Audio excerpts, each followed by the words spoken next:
ኢየሱስ ሞተ፣ ተቀበረ፣ በሦስተኛውም ቀን ከሙታን ተለይቶ ተነሳ እና በአርበኛ ቀኑ ወደ ሰማያት አረገ። በአምሳ ቀኑ ደግሞ እንደተናገረው መንፈስ ቅዱስን ለቤተ ክርስቲያን ሰጠ። እንደገናም ተመልሶ በክብር ይመጣል ነው የሚለው። አያችሁ፣ እንደገና ተመልሶ በክብር ይመጣል። ስለዚህ ይህንን ወንጌል ለመመስከር ተጠርተናል ማለት ነው። ወንጌልን እንዴት እንመስክር ወገኖቼ? ወንጌልን እንዴት እንመስክር? ጌታ ኢየሱስን ካወቅንባት ጊዜ ጀምሮ እግዚአብሔር ከኛ የሚጠብቀው ወሳኝ ነገር ለሌሎች ወንጌልን ማድረስ ነው።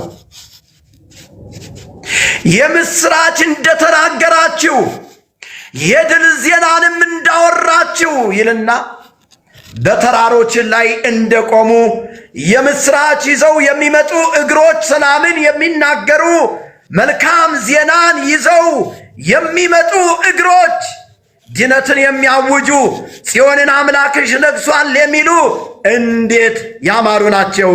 ሃሌሉያ! ይሄንን ነው የእግዚአብሔር ቃል የሚያስተምረን። ኤግዛክትሊ ወንጌል ማለት ይህ ነው ወገኖቼ። ወንጌል ማለት ይህ ነው። ወንጌል ማለት ይህ ነው። እኛ ይህንን እውነት እንድንናገር ተጠርተናል። ካልተላኩስ እንዴት መስበክ ይቻላል የሚሉ አንዳንድ ሰዎች አሉ። ሁላችንም ቸርችን ለመትከል አልተላክን ሊሆን ይችላል ወገኖቼ ወይ ጌታ ወንጌልን ለመስበክ ልኮናል። ጌታ እኔና እናንተን ወንጌልን ለመስበክ ምን ብሎናል? ልኮናል። በቃሉ ይህንን ነው የተማርነው ወገኖቼ ሆይ። ወንጌልን የምንሰብከው ምስክሮች መሆናችንን በመረዳታችን ብቻና ብቻ ነው። ወንጌልን የምንናገረው ምስክሮች መሆናችንን ስለተረዳን ነው ወገኖቼ ሆይ። አንድ ምሳሌ ልነግራችሁ ወደድኩኝ። ለምሳሌ አንድ ሰው ፍርድ ቤት ለምስክርነት ሲጠራ በወቅቱ በተፈጠረው ጉዳይ ላይ ከሳሹ ለምስክርነት ሲያቀርበው ዳኛው የሚጠይቀው አንድ ነገር አለ። ምን ብሎ ነው የሚጠይቀው? እዛ አካባቢ ነበርክን ብሎ ይጠይቀዋል። የተፈጠረው ነገር በዓይን አይተሃልን ብሎ ይጠይቀዋል። አላየሁም ብሎ ካለ ሰምተሃልን ብሎ ይጠይቀዋል። አልሰማሁም ካለ ታዲያ ለምን መጣህ? ወደ ቤትህ ተመለስ ነው የሚለው። ለምን መጣህ? ወደ ቤትህ ተመለስ ነው የሚለው። አንድ ሰው ያላየውን እንዴት ሊመሰክር ይችላል? እንዴት ሊመሰክር ይችላል? እኛ ግን ዮሐንስ እንደተናገረው ስለ ሕይወት ቃል ከመጀመሪያው የነበረውና የሰማነውን በዓይኖቻችንም ያየነውን የተመለከትነውን እጆቻችንም የዳሰሱትን እናወራለን። ከዛሳ ሕይወትም ተገለጠ፣ አይተንማል፣ እንመሰክርማለን። ከአብ ዘንድ የነበረውንም ለእኛም የተገለጠውን ሕይወት እናወራላችኋለን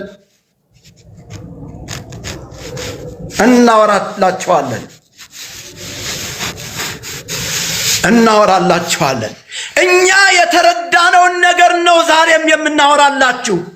እኛ ያየነውን ነገር ነው የተረዳነውን የበራልንን ይህንን እውነት ነው የምንነግራችሁ ወገኖቼ ወይ። ስለዚህ እኛ የኢየሱስ ክርስቶስ ምስክሮች ነን። ሰው ይጠቅማል ብሎ የዓለምን ነገር ለማስተማር ከተጋ፣ ሰው ተግቶ ሰርቶ አተርፍበታለሁ ብሎ ያንን የያዘውን ነገር ለማስተዋወቅ ከተጋ እኛ ደግሞ ያየነውን የተረዳነውን የዳሰስነውን በዓይኖቻችን የተመለከትነውን ያንን እውነት እንዴት አንናገርም? እንዴት አንመሰክርም? ወገኖቼ ሆይ እንዴት ብዙ ሰዎች ኢየሱስ ወደ ምድር እንደመጣ ያምናሉ እንጂ ለኢየሱስ ክርስቶስ የመጣበትን ዓላማና አጀንዳ ግን ብዙ ሰዎች አልገባቸውም። ለዚህ ነው ኢየሱስ ክርስቶስ የመጣበትን ዓላማና አጀንዳ ውድቅ አድርገው ፍጡራንን ሲሰብኩ የሚታዩት። አልተረዱትም፣ አላወቁትም። አየው፣ ሰዎቹ ቢያውቁትና ቢረዱት ኖሮ ያንን የተረዱትንና ያወቁትን እውነት እስከ ሞት ድረስ በመታመን ይናገሩ ነበር። ስለዚህ ኢየሱስ ክርስቶስ የመጣበትንና ወደዚህ ዓለም መጥቶ የተዋረደበትን ጉዳይ ስላልገባቸው ሌሎች ፍጡራን አዳኞችን ይከተላሉ። ወገኖቼ ሆይ ይከተላሉ። ብዙ ሰዎች አልገባቸው። የመጣበትን ዓላማ ማብራራት አለባችሁ ወገኖቼ። ያንን እውነት ላልገባቸው ላልተረዱት ሰዎች አብራርታችሁ መናገር። የሰሙትን ሰዎች ይህንን በመቀበላቸው ከኃጢአት እንዴት እንደሚድኑና ከእግዚአብሔር ጋር እንዴት እንደሚታረቁ ማስረዳት ያስፈልጋል። ወገኖቼ ሆይ መልስ ለመስጠት ሁል ጊዜ የተዘጋጃችሁ ሁኑ፣ ኤኒታይም። ምክንያቱም ሰዎችን የምንነግራቸው ወንጌል ነው። ይህንን ወንጌል ለመናገር ደግሞ መዘጋጀት ያስፈልጋል ማለት ነው። ወንጌልን ለመቀበል ልባቸው ሊከፈት ይገባል። ወገኖቼ ሆይ በመንፈስ ቅዱስ ላይ አትኩሮት አድርጎ መጸለይ ያስፈልጋል። ከመንፈስ ቅዱስ ጋር ያለን ህብረት ጠንካራ ሊሆን ይገባል። ወንጌልን እንዴት እንመስክር ነው መባል ያለበት። እንዴት እንናገር? ወንጌልን እንዴት እንመስክር? how to preach the gospel። ወንጌልን እንዴት እንመስክር? ወሳኝ ርዕሰ ጉዳይ ነው ወገኖቼ ሆይ፣ ወሳኝ ርዕሰ ጉዳይ። ዛሬ ግብረ ሰላም ብለን የሰላም ስራ ብለን የመልካም ስራ ብለን በሬ አርደን በግ አርደን ብዙ ሳጥን ቢራዎችን አምጥተን ብናጠጣ ብናበላ ይህ ምድር ላይ የሚቀር ነው ወገኖቼ ሆይ። ይህ ምድራዊ ስጋዊ ሐሳብ ነው ወገኖቼ ሆይ። ወንጌልን መመስከር አለብን። ኢየሱስ የሞተበትንና በሞቱ ደግሞ ሕይወትን እንዴት እንደሰጠን ያንን ነው ለሰዎች መናገርና መመስከር ያለብን። እያንዳንዱ ክርስቲያን ኃላፊነትና ግዴታ አለበት ይህን ለመናገር።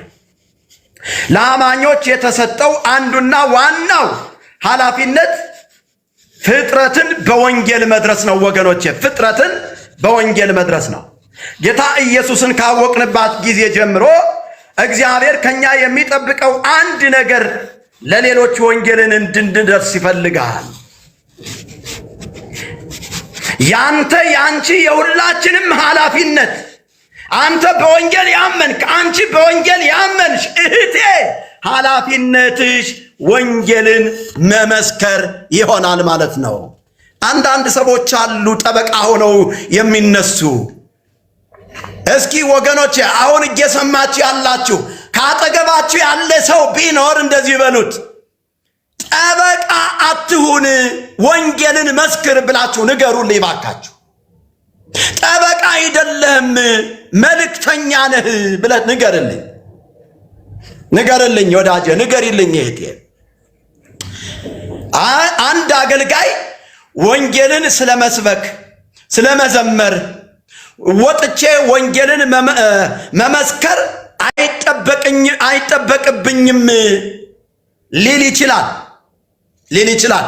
አንዳንድ የሙሉ ጊዜ አገልጋይ የሆኑ ሰዎች ወንጌልን ወጣው መመስከር በጣም በጣም በጣም በጣም በእንትን የሚመስላቸው ሰዎች አሉ። ስህተት የሚመስላቸው ሰዎች አሉ። አይደለም፣ እሱ አይደለም ወገኖቼ ሆይ አይደለም። ጳውሎስ ብዙ መልእክቶችን በመጻፍና ብዙ ቤተክርስቲያናትን በመትከል ይታወቃል። ነገር ግን ወንጌልን ባልሰብክ ወየውልኝ ነው ያለው። ወየውልኝ ወንጌልን ምን ባልል ባልሰብክ። ሃሌሉያ። ወንጌልን ባልሰብክ ምን አለ? ወየውልኝ። ተመልከተው፣ ታላቅ ሐዋርያ እኮ ነው ጳውሎስ። ስለዚህ በቸርች ውስጥ በተለያየ አገልግሎቶች ውስጥ ልንሆን እንችላለን ወገኖች ሆይ፣ ነገር ግን ወንጌልን ካልሰበክን ወየውልን። ጳውሎስ እንደተናገረው ወየውልን። ወየውልን የሚለው ነገር ያስደስታል እንዴ ወገኖቼ? ወየውልን የሚለው ነገር አያስደስትም? አያስደስትም። ደስ የሚል ቃል አይደለም። ወየውልኝ እኮ ማለት የሆነ ነገር አለ ማለት ነው። ተጠያቂነት አለ ማለት ነው። ስለዚህ እያንዳንዱ በጌታ የሆነ ክርስቲያን ወንጌልን መመስከርና መስበክ ግዴታው ነው። ወንጌልን መስበክና መናገር ምኑ ነው? ግዴታው ነው ማለት ነው። አንድ ክርስቲያን የተጠራው ወንጌልን ለሌሎች ለማድረስ ነው ወገኖች ሆይ፣ ወንጌልን ማድረስ አለባችሁ። ወንጌልን ማድረስ አለባችሁ፣ መመስከር አለባችሁ። ምንም አይነት አማራጭ የሌለው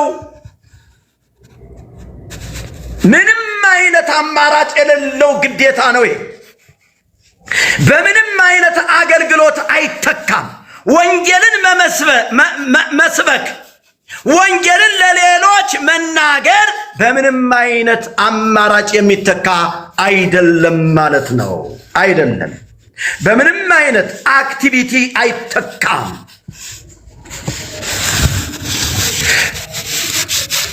ስጸልይ ነው ወንጌልን ያላደረስኩትኝ። ስዘምር ነው ወንጌልን ያልሰበኩትኝ።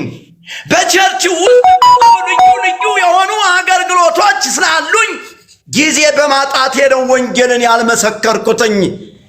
እንዲህና እንደዛ ብለን ምክንያት በመፍጠር ወንጌልን የማንሰብክ ሰዎች ካለን ዛሬ ግን ይህንን መልእክት እናገራለሁ። ወንጌልን ለመስበክ ተጠርታችኋል። ወንጌልን ለመስበክ ተጠርታችኋል። መጽሐፍ ቅዱስ እንደዚህ ነው የሚለው፣ ሂዱ ጎ። የት ነው የምንሄደው ማለት አለብን። ወዴት ነው የምንሄደው ማለት አለብን ወገኖቼ ሆይ። ዓለም ሲል ወደ ዓለም ሁሉ ሂዱ ሲል አንዳንድ ሰዎች ኒውዮርክ ነው የምንሄደው ሊሉ ይችላሉ። አሜሪካን ነው የምንሄደው ወይስ ደግሞ ስዊድን ወይ አውስትራሊያ ወይም ደግሞ ካናዳ? አይደለም። ወደ ዓለም ሁሉ ሂዱ። እንደዚህ ወደ ዓለም ሁሉ ሂዱ ሲባል ካናዳ ለሚመስላችሁ፣ አውስትራሊያ አሜሪካን ለሚመስላችሁ አይደለም። በአራት ነጥብ እነዚህ ነገሮችን ስላልሄድኩኝ ነው ወንጌልን ያላደረስኩት ልትሉ ትችላላችሁ። አይደለም። በአራት ነጥብ አይደለም። አንዳንድ ሰዎች ይሄንን ሐሳብ ያነሳሉ፣ ግን ይሄ አይደለም። ዓለም ማለት አንተ በምትኖርበት ወንጌል ያልደረሰው ሰው እሱ ወንጌልን እንዲሰማ ነው ዓለም ብሎ ያስቀመጠው መድኃኒታችን ኢየሱስ ክርስቶስ። ለምሳሌ አንተ የመንግስት መስሪያ ቤት የምትሰራ ከሆነ በዛ ኦፊስ ውስጥ በዓለም ተጠምዶ ያለ ሰው አለ። በኃጢአት ተጨማልቆ ያለ ሰው አለ። ወንጌል ያልበራለት ሰው አለ። ስለዚህ ያንን ሰው ወንጌል ልትመሰክርለት ይገባል። መሄድ የፈለግከው አሜሪካን፣ አውሮፓን፣ ካናዳ፣ አውስትራሊያ መሄድ የፈለግከው ሆድክን ለመሙላት ነው እንጂ ወንጌልን ለመስበክ አይደለም። እንግዲያውስ ንገረኝ ካል ጌታም ይህንን ያውቃል፣ አንተም ታውቃለህ። እነዚህ ነገሮች ሄደህ ወንጌል እንደምትሰብክ ወንጌልን እንደምትሰራ ወይም ደግሞ ለምን ዓላማ እንደሄድክ ራሱ እግዚአብሔር ያውቀዋል። ጌታ ባስቀመጠህ ስፍራ ተቀመጥ፣ ወንጌልን ለሰዎች ተናገር። ስለዚህ ዓለም ማለት አንተ ያለህበት አካባቢ ነው። በደንብ ጆሮህን ኮርኩር አዳምጠኝ ወንድሜ፣ ይጠቅማል። የእግዚአብሔርን ቃል ነው እያስተማርኩ ያለሁት። በደንብ አዳምጥ፣ ዝም ብለህ በደንብ አዳምጥ። ዓለም ማለት አንተ ያለህበት አካባቢ ነው። ያንተ ዓለም ከቤትህ ነው የሚጀምረው። እያዳመጥከኝ ነው? ያንተ ዓለም የሚጀምረው ከየት ነው? ከቤትህ ነው የሚጀምረው። ያንተ ዓለም የሚጀምረው ከጎረቤትህ ነው። ያንተ ዓለም የምትሰራበት ኦፊስ ነው። ያንተ ዓለም ያንተ ጓደኞች ናቸው። አካባቢ ላይ ያሉ ሰዎች እነሱን አንተ ብቻ ነህ የምትደርሳቸው። ማርቆስ ምዕራፍ 16 ቁጥር 19 እንደዚህ ይላል። ጌታ ኢየሱስ ይህንን ከነገራቸው በኋላ ወደ ሰማያት አረገ ይላል። ይህንን ከነገራቸው የትኛውን?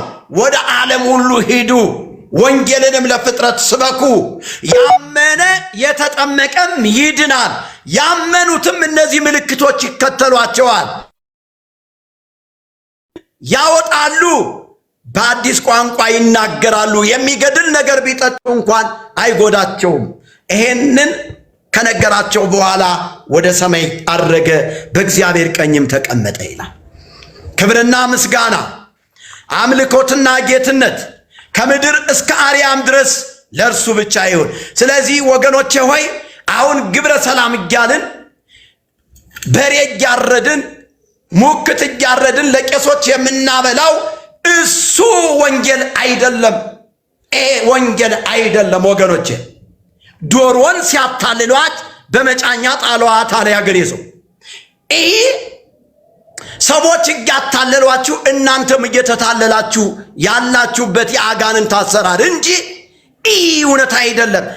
ወንጌል አይደለም። ለጽድቅ አይሆንም። ለጽድቅ አይሆንም። ለጽድቅ የሚሆነው ምንድነው ብለህ ካልከኝ ሁሉ ኃጢአትን ሰርተዋልና የእግዚአብሔርን ክብር ጎድሏቸዋል ካለ በኋላ እንደ ጎደላቸው ይቅሩ አይደለም ያለው። እግዚአብሔር ሌላ እድል አለኝ አለ። እግዚአብሔር የምሰጠው የምከፍተው ሌላ እድል አለኝ አለ። ምን አይነት እድል ነው? በክርስቶስ ኢየሱስ በተደረገው ቤዛነት በኩል እንዲያው በጸጋው ይጸድቃሉ። እንዲያው የሚለው ጊፍት ኦፍ ጋድ ነው። ጳውሎስ በኤፌሶን መጽሐፍ ምዕራፍ 2 ላይ የተናገረው ከወደደን ከትልቅ ፍቅሩ የተነሳ በበደላችን በኃጢአታችን ሙታን በነበርንበት ጊዜ ከክርስቶስ ኢየሱስ ጋር ሕይወትን ሰጠን። ሕይወት የሚገኝበት ትምህርት የእግዚአብሔርን መንግስት የምንወርስበት እውነት የእግዚአብሔር ቃል ነው። የእግዚአብሔር ቃል የሕይወታችን መመሪያ ያለበት የሕይወታችን ሰነድ የተቀመጠበት የእግዚአብሔር ቃል። በዚህ በእግዚአብሔር ቃል እውነት ነው ተረድተን ሰምተን ተምረን እያደግን ክርስቶስን እስከ መምሰል ድረስ እየተለወጥን የእግዚአብሔር ልጆች የምንሆነው። ኋላም በሰማይ ሄደን እግዚአብሔርን እንደ ቅዱሳን መላእክት ሃሌሉያ ሃሌሉያ እያልን የምናመሰግን ሃሌሉያ። እኔና እናንተ ክርስቶስ ኢየሱስን በመቀበላችን ምክንያት ከተማ ተገንብቶልናል። ዕብራውያን መጽሐፍ ምዕራፍ 12 ቁጥር 22 ላይ ነገር ግን ወደ ጽዮን ተራራና ወደ ሕያው እግዚአብሔር ከተማ ደርሳችኋል ይላል። ያድናል የናዝሬቱ ኢየሱስ። አንተ ባልከው አልደፋም፣ አትድከም። አንተ ኮሜንት ላይ ይድፋህ እንደዚህ ይበልህ ምናምን ያልክ የምትጽፍ ሰውዬ በአንተ ሟርትን ያልቆመ በአንተ ዛቻ እኔ አልቆምም። የጠራኝ አባቴ ነው። ክብርና ምስጋና ለስም አጠራሩ ይሁን። በዚህ ሐሳብ ላይ ጥያቄ አላችሁ? እሺ ግባ። ጥያቄ ያለውን ሰው በፍቅር የሚያወራውን ሰው እንቀበላለን። ንዑ በብርሃኑ። እሺ መጠየቅ እችላለሁ? ይቅርታ። አዎ እኔ ነኝ። እሺ ቅድም ሲያስተምሩ ነበርና የሚድነው ስለ ድነት እያስተማሩ ነበርና ያመነ የተጠመቀም ይድናል ሲሉ ሰምቼ ነበር። ትክክል ነኝ? የሚድነው ምን የሆነ ነው? ያመነ የተጠመቀም ይድናል። ኦኬ እሺ። ስለዚህ ጥምቀት ለድነት የሚለውን ትምህርት ይቀበላሉ ማለት ነው እንዴ? በደንብ ነው እንጂ የሚቀበለው። ለምን አልቀበለውም? የእግዚአብሔር ቃል አይደል እንዴ? ኦኬ። ያልተጠመቀ ሰው አይድንም? አይ ያልተጠመቀ ሰው አይድንም የሚል የለም። ሁለቱም ተያያዥ ናቸው። ነገር ግን መጀመሪያ አንድ ሰው ምን ማለት አለበት? ማመን አለበት። አምኖ ደግሞ የተሰራውን ያንን ስርዓት መፈጸም አለበት ማለት ነው። በጥምቀት ከክርስቶስ ጋር መቀበር አለበት፣ መስማማት አለበት ማለት ነው እንጂ የተጠመቀ ይድናል አይልም። ያመነ ከዛስ የተጠመቀ ምን ነው የሚለው? ያመነ ይድናል፣ የተጠመቀ ይድናል ነው የሚለው። ያ አምኖ ሰው በእምነት ብቻ የሚለው አይሰራም ማለት ነው። አምኖ ግዴታ ያመነ ሰው መጠመቅ አለበት ለመዳን። ኖ አምኖ መጠመቅ አለበት። ይሄ ስርዓት ነው፣ አምላካዊ ስርዓት ነው፣ ትእዛዝ ነው እኮ ቅድም ያው እኮ ስለዚህ አንድ ሰው ለመዳን ያምናል፣ ግን የሚድነው አምኖ ሲጠመቅ ብቻ ነው። ኦፍ ኮርስ አምኖ መጠመቅ አለበት እኮ እያልኩ ነው። በቃ ምንም ይሄ አሻሚ አይደለም። ግን መጀመሪያ ምን አለበት? አምኖ መጠመቅ። አሁን ሳያምን ዝም ብሎ ቢጠመቅ አንድ ሰው ሊድን አይችልም። ይሄን አንተም ታውቃለህ። አዎ አይ ችግር የለም። ልክ ነው። መጀመሪያ እምነት መሰረት ነው። አይ ብዙ የፕሮቴስታንት እምነት መግለጫዎች ያው ያመነ ብቻ ነው የሚድነው፣ ጥምቀት ለድነት አያስፈልግም ስለሚል ነው። ይህንን ከተስማሙ ችግር የለም። ሌላ አልቀጥል። ያው ለምሳሌ አንድ ነገር ልንገርህ። አሁን በኢትዮጵያ ኦርቶዶክስ ቤተክርስቲያን ሰው ሳያምን ይጠመቃል። ያ ለድነት አይሆንም፣ ለምንም አይሆንም። ምናልባት ቆሻሻን ከማጽዳት አንጻር በደንብ በሳሙና ከታጠበው ሊሆን ይችላል፣ ለሻውር ሊሆን ይችላል እንጂ አንድ ሰው ሳያምን ቢጠመቅ በፍጹም ድነት ሆኖ ሊቆጠርለት አይችልም። አንድ ሰው አምኖ መጠመቅ አለበት። እምነት በጣም ወሳኝ ነገር ነው። ጳውሎስ ሲናገር ስለ እምነት ጸጋው በእምነት አድኗቸዋል ነው የሚለው እንጂ በጥምቀት አድኗቸዋል አይልም። ጥምቀት ስርዓት ነው፣ ክርስቶስ የሰራው ስርዓት ነው። ስለዚህ ስርዓቱ መፈጸም አለበት። ያ ምንድን መሰለህ? አርማ ማለት ነው፣ መገለጫ ማለት ነው። አንድ ሰው ክርስቲያን ሲሆን የሚያደርገው አርማ ነው ወይም ደግሞ ስርዓት ነው፣ የሚፈጽመው ስርዓት ነው እንጂ ሰው ካመነ ምንም ችግር የለውም። እምነቱ ጽድቅ ሆኖ ይቆጠርለታል። ለምሳሌ መጽሐፍ ቅዱስ በሉቃስ ወንጌል ምዕራፍ 23 ቁጥር 42 ላይ ገብተህ ስታነብ እንደዚህ የሚል ቃል ታገኛለህ። ኢየሱስንም ጌታ ሆይ በመንግሥትህ በመጣህ ጊዜ አስበኝ አለው። ኢየሱስም እውነት እልሃለሁ ዛሬ ከኔ ጋር በገነት ትኖራለህ አለው ይላል። ይህ ቀማኛ የሆነ ሰው በኢየሱስ ክርስቶስ በማመኑ ዛሬ በገነት ከኔ ጋር ትሆናለህ ተብሏል። ተጠምቆ ነው ይሄ ሰውዬ ዛሬ በገነት የተባለው? ተጠምቆ ነው አይደለም። ሰውየው ቀማኛ ነው፣ ወንበዴ ነው። ነገር ግን የኢየሱስ ክርስቶስን የመስቀል ሥራ በማመኑ ድነት ሆኖ ተቆጥሮለታል፣ ወደ ገነት ገብቷል እያለን ያለ። ስለዚህ እኔ እውነቴን ነው። አንዳንድ ሰዎች ቃሉን የምታጣምሙ ሰዎች እኔ ምን አይነት መንፈስ እንደሆነ አላ አሁን ደግሞ አፈረሱት። ስለዚህ ነው መተርጎም ያለብን ወገኖች። ኦኬ ችግር የለውም። እሺ ስለዚህ ያመነ ብቻ ነው የሚድነው እያሉ ነው። ጥምቀት ለድነት አያስፈልግም ማለቶት ነው? እኔ አልወጣኝም፣ እንደዚህ አላልኩም። የእግዚአብሔር ሰው እኔ እንደዛ አላልኩም። አይ አንድ በቃ አረጋግጡልኝ። ስለዚህ አያስፈልግም አልልም። ጥምቀት በፍጹም አያስፈልግም አልልም። ጥምቀት ያስፈልጋል፣ አስፈላጊ ነው።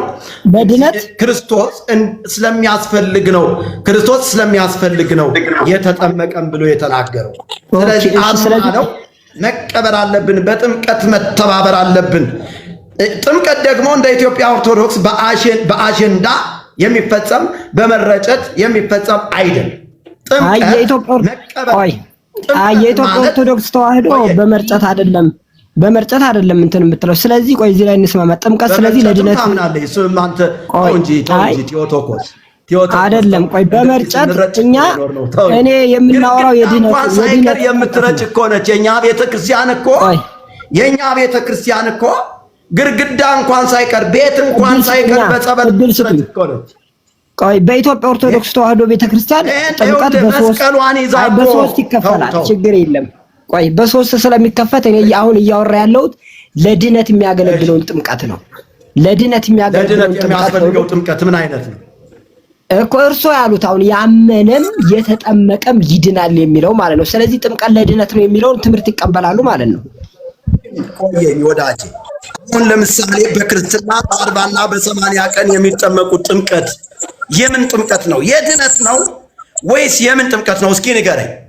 የድነት ጥምቀት ነው እሱ። የሱ የህፃናትን ጥምቀት የፕሮቴስታንት አማኞች የሆኑ እነ መካነ ኢየሱስ ሉተራኖች ይቀበሉታል። ችግር የለም። ምንም የሚያከራክር ነገር የለም። እንደ ኢየሱስ እንደንተና እያልክ እኔን እዛ ጋር እንትና አትበለኝ፣ አትጨፍልቀኝ። እኔ ራሴን ችጌ እንደ አንድ የወንጌል አማኝ እያወራሁ ነው። እንደ አንድ የተሐድሶ ሰው እያወራሁ ነው። ስለዚህ በእነንተና በኩል እናወራለን። አሁን የኢትዮጵያ ኦርቶዶክስ ተዋህዶ ቤተክርስቲያን ወንድ ልጅን በ40 ቀን ሴትን ልጅ በ80 ቀን ታጠምቃለች። ስለዚህ ይሄ የድነት ነው ብለህ ታስባለህ? ታምናለህ? ያ የድነት ጥምቀት ነው። ያ የድነት ነው። ትክክል። ሀብተ ወልድና ስመ ክርስትና ብላ ነው የምታጠምቀው። ዳግም መወለድን ልጆች ያገኛሉ ብላ ነው ይሄን ጥምቀት የምታጠምቀው። እና ይሄንን መጽሐፍ ቅዱሳዊ ልታደርግልኝ ትችላለህ? የኔ ወዳጅ ያ መጽሐፍ ቅዱሳዊ ነው። ምንም ሲጀምር የኢትዮጵያ ኦርቶዶክስ ተዋህዶ ቤተክርስቲያን ያለ መጽሐፍ ቅዱስ የቆመችበት ትምህርት የለም። እሺ እኛም መረዳት እንፈልጋለንና መጽሐፍ ቅዱሳዊ አድርግልን እባክህ። ያ መጽሐፍ ቅዱሳዊ ነው። ለምሳሌ ዮሐንስ ወንጌል ምዕራፍ 3 ቁጥር 5 ላይ አንስተን ብናነበው እንግዲህ ለኒቆዲሞስ የተነገረ ኃይለ ቃል አለ በመጽሐፍ ቅዱስ ላይ። ዮሐንስ ወንጌል ለሕፃናት ጥምቀት አያወራም። ይቅርታ፣ ለሕፃናት ጥምቀት አያወራም። ክፍሉ ሌላ ነው። ክፍሉ ትርጓሜው ሌላ ነው። እስኪ እድሉን እሰጣለሁ፣ ችግር የለም፣ እድሉን እሰጣለሁ። አሁን ዮሐንስ ወንጌል ምዕራፍ 3 ስለ ሕፃናት ጥምቀት ነው የሚናገር ካልክ እስኪ ንገረኝ። እስኪ በል ችግር የለም። እኔ አንብበውና ተርጉም። እድሉን አንብበውና ተርጉም። የኢትዮጵያ ኦርቶዶክስ ተዋህዶ ቤተክርስቲያን ትምህርቷ በምልአት ነው። እኛ እንግዲህ ችግር የለም። ጥምቀትን ልቀጥል እኮ ነው። ቆይ ቴዎቶኮስ ግልጽ እንዲሆን አንድ ነገር ላውራ።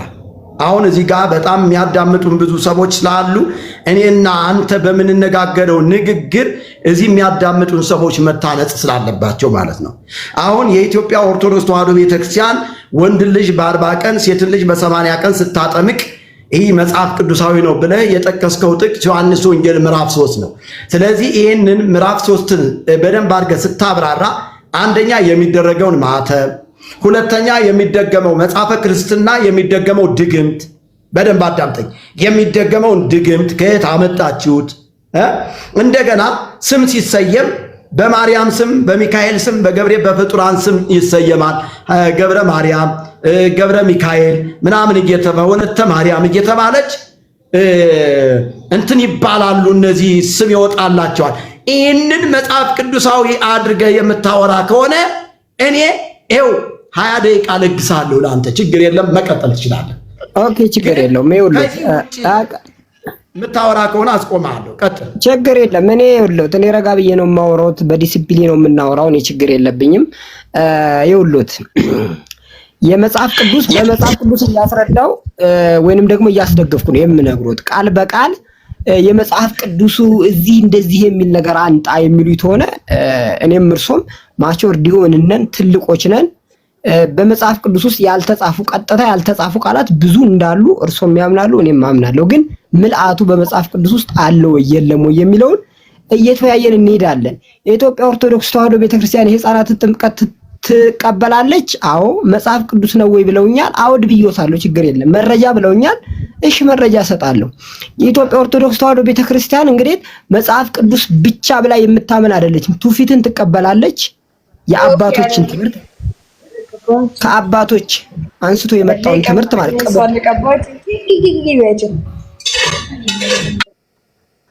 ኦኬ እሺ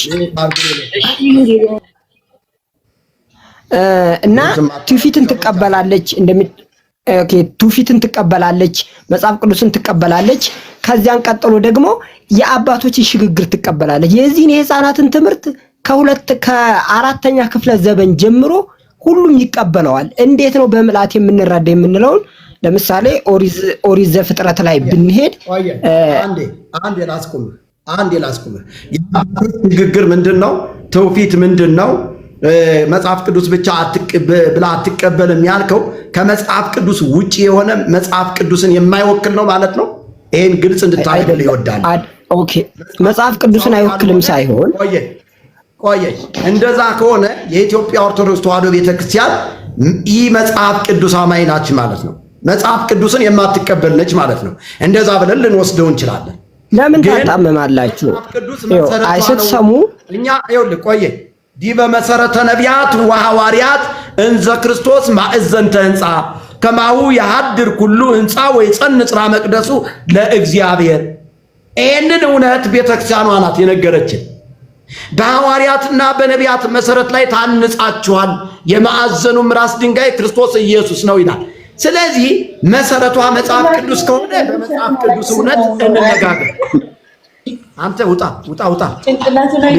ለምን ይወጣል? አንተ ውጣ እንጂ መውጣት አንተ ራስህን ነው ያልኩህ። ያማ ጨዋ እኮ ነው።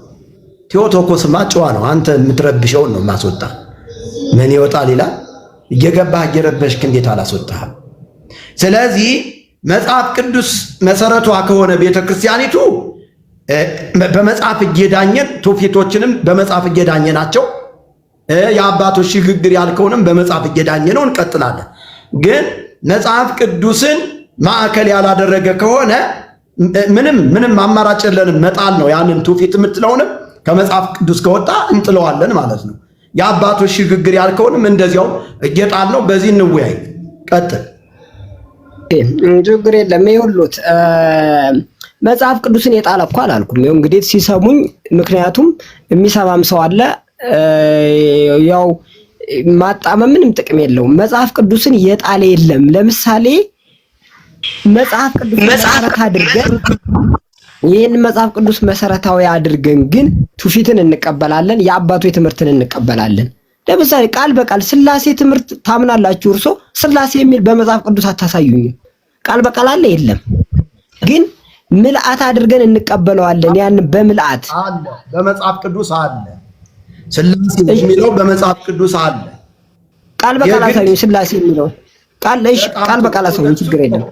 ስላሴ ማለት ሰለሰ ከሚለው የወጣ ሲሆን ሶስት ማለት ነው። ሶስትነት ማለት ነው። የግዕዝ ስርወ ቃል ነው።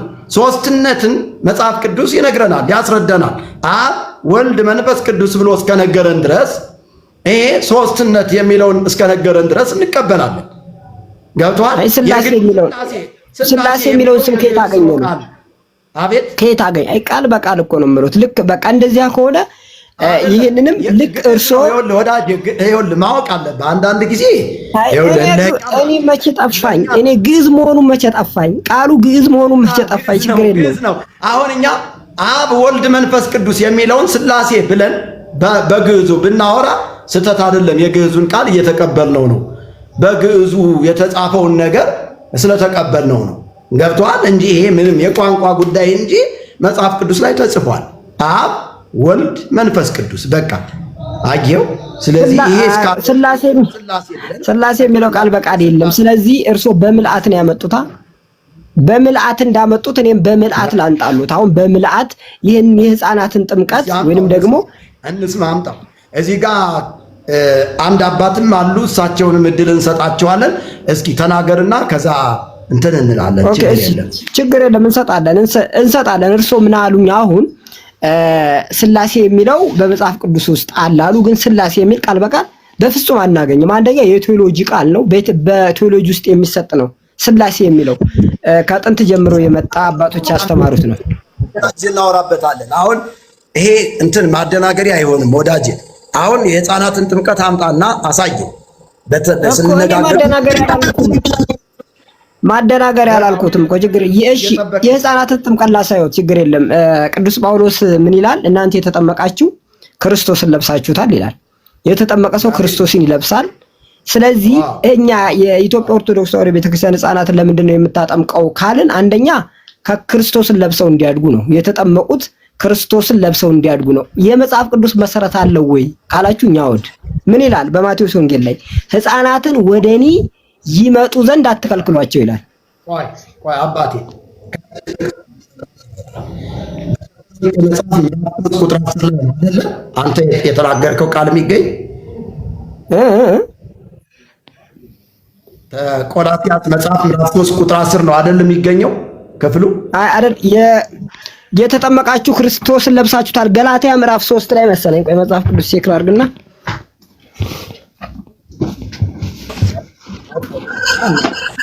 ደግሞ የተፈጠረውን ምሳሌ እንዲመስል ጥምቀትን ለማግኘት የሚታደሰውን አዲሱን ሰው ለብሳችሁታል የሚለው እዛ። አዎ ልክ ነህ። እዛ ላይ ገላትያ አውጣው እሱንና እናወራው። ያ ቆይ እሱን እኮ ያመጣሁት ገላትያ ምዕራፍ 3ን ያመጣሁት ክርስቶስን የተጠመቀ ሰው ክርስቶስን እንደሚለብስ ነው። ህፃናት ደግሞ ክርስቶስን ለብሰው ማደግ አለባቸው ብለን እናምናለን። ለምን? ህፃናት ናቸው። ክርስቶስን ከመልበስ የሚከለክላቸው ነገር ስለሌለ ይህንን አስይዤ በማቴዎስ ወንጌል ላይ ምዕራፍ 18 ላይ ምን ይላል? ህፃናትን ወደኔ ይመጡ ዘንድ አትከልክሏቸው ይላል። ወደ ክርስቶስ ይመጡ ዘንድ ህፃናትን አንከለክላቸውም፣ ክርስቶስን ይለብሱት ዘንድ እኮ። ለጥምቀት ነው እንደዛ ያላቸው። ይኸውልዎት የጥምቀትን ምልአቱን እኮ እየተረዳን ያለ ነው። ስለዚህ ጥምቀትን የምንስማማት ሆነ ልክ ጳውሎስ እንዳለው ክርስቶስን ለመልበስ ከሆነ ህፃናት ክርስቶስ መልበስ የለባቸው ብለው ነው የሚያምኑት። እርሶም ይሄን እንደማያምኑ አውቃለሁ። እርግጠኛ መልበስ አለባቸው። እዚህ አይደለም የሚያወራው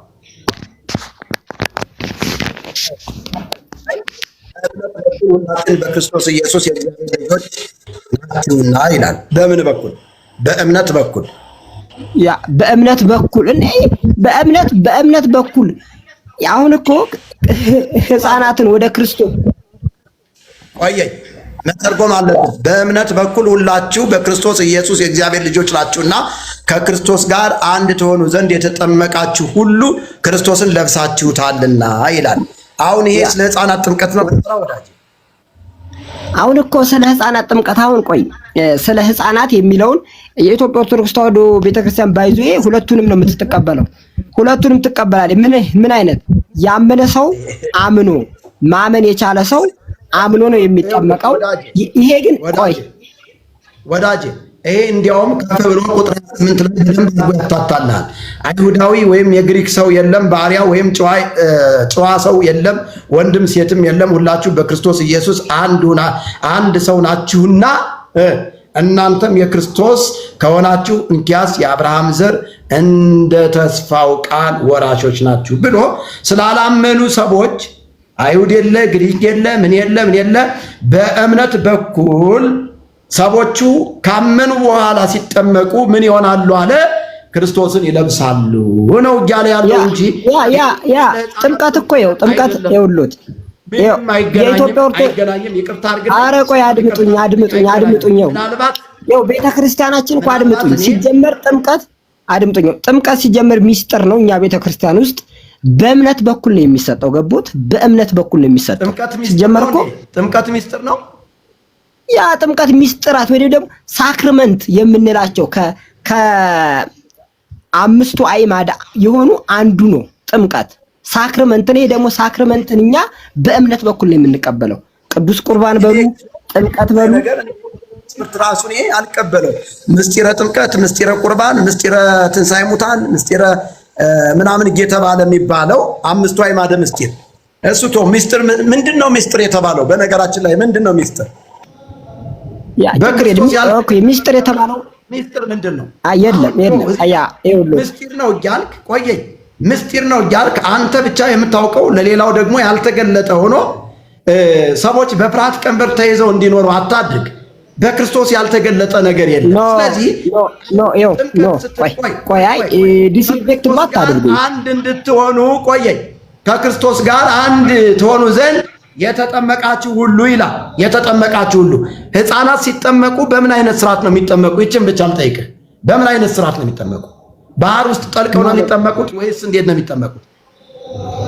ህፃናት እኛ ቤተክርስቲያናት ህፃናት ሲጠመቁ የሚደረሰው ጸሎት አለ። ባይዞ መጀመሪያ ሚስጥር ስንል እሺ እቀጥላለሁ። ጸሎቱንም እቀጥላለሁ፣ እነግራለሁ። ችግር የለም እኮ እነግሮታለሁ። ጸሎቱንም ልንገሮት። ኧረ ምንም የተደበቀ ትምህርት የለንም። ባይዞ ጓጓሁኝ። በቃ እኮ ልነግሮት ነው። ይችን ድግምቷን ንገረኝ እስቲ። ይችን ድግምቷን ንገረኝ። ቆይ ልንገሮት። በእናቱ እንዲህ የወረደ ቃል አታውሩ። ይኸው ምን መሰሎት ሚስጥር የምንለው እኮ ችግር የለም። ልቀጥላ። 1 ደቂቃ ስጡኝ። 1 ደቂቃ ሚስጥር የምንለው የሆነ ሚስጥር ምንድነው? ጸሎት አልካት። ይቺ ጸሎቷ ምንድነች? እስቲ ንገረኝ እኮ። ልቀጥል ነው። ኦኬ ልቀጥል ነው። እኔ ችግር የለም እቀጥልበታለሁ። እሺ ቀጥል። እሺ በኢትዮጵያ ኦርቶዶክስ ተዋሕዶ ቤተክርስቲያን ለምሳሌ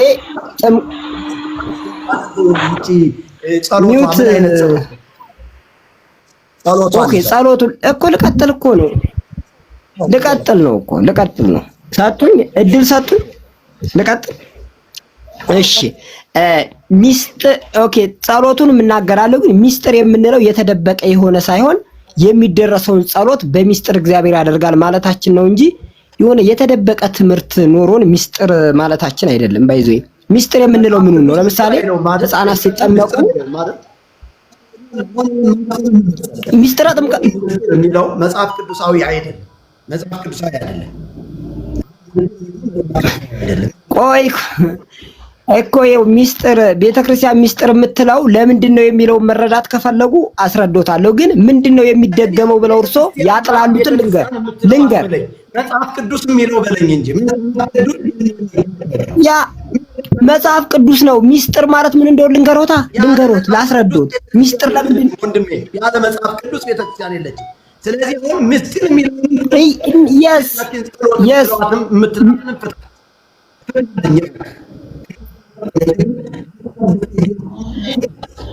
ፍታት ምስጢርንም ጸሎቷንም ደግሞ ምን አይነት ጸሎት ነች? መጽሐፈ ክርስትና የምትባሏ ጸሎቷ ምን ትላለች? በስመ አብ ወወልድ ወመንፈስ ቅዱስ ብላ ከዛ ምን ትላለች? ጸሎቷ ምንድን ነች?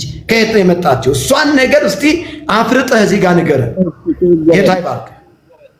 ያ ኦኬ እንግዲህ እኛ አሁን እርሶ ዝም ብሎ ብቻ ሲደገም ያሉት መጽሐፈ ክርስትና አለ። በጥምቀት ጊዜ የሚጸለዩን ጸሎት ልንገራችሁ። ችግር የለም። የሚጸለዩን ጸሎት ልንገራችሁ። አንደኛ የዮሐንስ ወንጌል መጀመሪያ የዮሐንስ ወንጌል ምዕራፍ 3 ቁጥር 5 ነው የሚነበበው። ቀጥሎ ልንገሮት ሁሉንም። ከዚያን ቀጥሎ ኪዳን ይደረሳል። እያዳመጡ ነው። ቆይ መጽሐፈ ክርስትናዋን ነው የምልህ። መጽሐፈ ክርስትናዋ ምንድነው የምትል? በውስጧ ምንድነው ያለው? ምንድነው ያለ በውስጧ? ለምን አያዳምጡም? ግን ቀስ ብዬ ነው የማወራው። እንደው ባይዜ ጸሎት ነው። ምንም የተለየ ነገር የለም። የተገለጸ የእግዚአብሔር ጸሎት መዝሙረ ዳዊት ያለበት። ቆይ እንደማመጥ መዝሙረ ዳዊት ያለበት የእግዚአብሔር ቃል ያለበት ነው። አንድ ከእግዚአብሔር ቃል ውጭ ሊያመጡልኝ አይችሉም። አንጡ ማስረጃ አንጡ። ምንም ሌላ ወይንም ደግሞ የተደበለቀ ሌላ ነገር አለ ብለው ምንም የሚያደርጉን ነገር የለም። ነገርኩት እኮ በክርስትና ጊዜ የሚጸለየው የዮሐንስ ወንጌል ይጸለያል አልኩት። ቴዎቶኮስ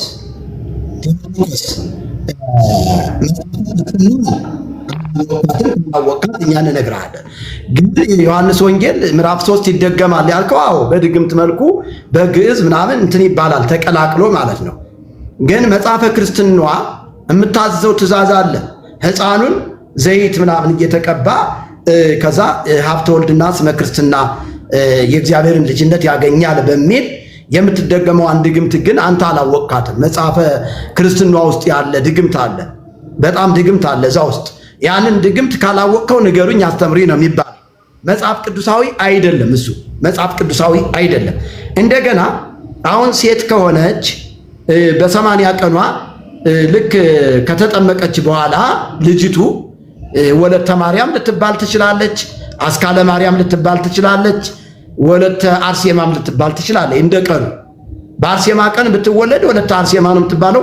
እንዲያውም አሁን አርሴማን በጣም ብዙ ሰው እየተቀበላት ስለሆነ ቀኑም ባይሆንም በመድኃኔዓለም ቀን አንድ ሴት ልጅ ብትወለድ ወለተ አርሴማ ነው የምትባለው። ወለተ ማርያም ወይ ምናምን ይሄ አሁን ወይ ችግር ያለው አሁን ወለተ አርሴማ ወለተ ማርያም ወለተ የሚለው ላይ ነው ችግር ያለበት። ይሄ እኮ ምንም ችግር መጽሐፍ ቅዱሳዊ እንደሆነ ራሱ ሰጦታል። መጽሐፍ ቅዱሳዊ አይደለም። ለምን ነው ችግር ያለው? ችግር አለው። መጽሐፍ ቅዱሳዊ አይደለም። አይ እኔ አላውቀውም በሉ መጽሐፍ ቅዱሳዊ እንደሆነ እኔ ነግሮታለሁ። ችግር የለም።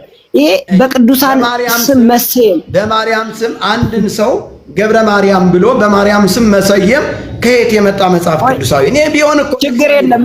እርሷው ድግምት አለ ብለዋልና እስቲ ድግምቱን ንገሩኝ። እኔ እዚሁ ቁጭ ብያለሁ። ድግምት ነው የሚሉትን እስቲ ንገሩኝ።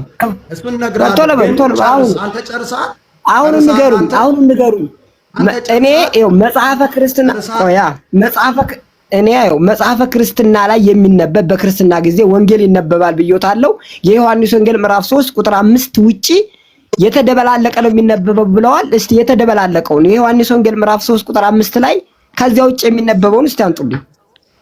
ለምን ወይ ምን እንደው እንግዲህ ቁጭ ብለው እየዋሹ ነው ያሉ ማለት ነው። ከጨረስክ ነው ወደዛ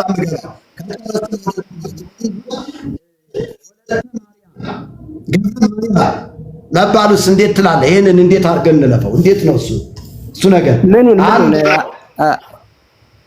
አይ ተጠምቋል የእግዚአብሔር ልጅነት አግኝቷል ተብሎ ገብረ ማርያም ከተባለ የማርያም ባሪያ ማለት ነው አይደል?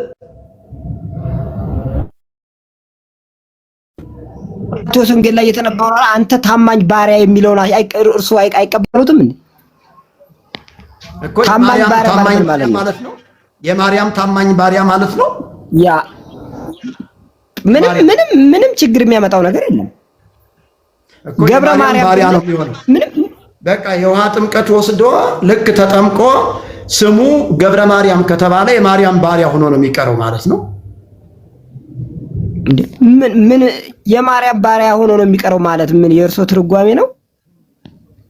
ያንተ ነው እንጂ የእርሶ ነው እንጂ ምን እርሶ የክርስትና ስም አሰጣጡ ላይ ነው። ክርስትና ስም አሰጣጡ ላይ አይ ትክክል አይደለም ወይንም ደግሞ ይሄ ትምህርትን የሚያፋልስ ነው የሚሉ ከሆነ ማንጣት ይችላሉ። ችግር የለም። ግን ገብረ ማርያም ምንድነው ችግሩ? ምንድነው ችግር ያመጣበት? አሁን እኮ የግዕዝ ቃል ነው። ገብረ ማርያምም እኮ የግዕዝ ቃል ነው። ስለዚህ የማርያም ባሪያ ሆኗል ማለት ነው። አንድ ሰው ወይም አገልጋይ ማለት ነው። አገልጋይ ማለት ነው ወይም ባሪያ ማለት ነው። ወይም አገልጋይ ማለት የማርያም አገልጋይ ማለት ነው። እና እኮ የማርያም አገልጋይ ነው የሚሆነው ማለት ነው። ስለዚህ አገልጋይ ባሪያ ነው።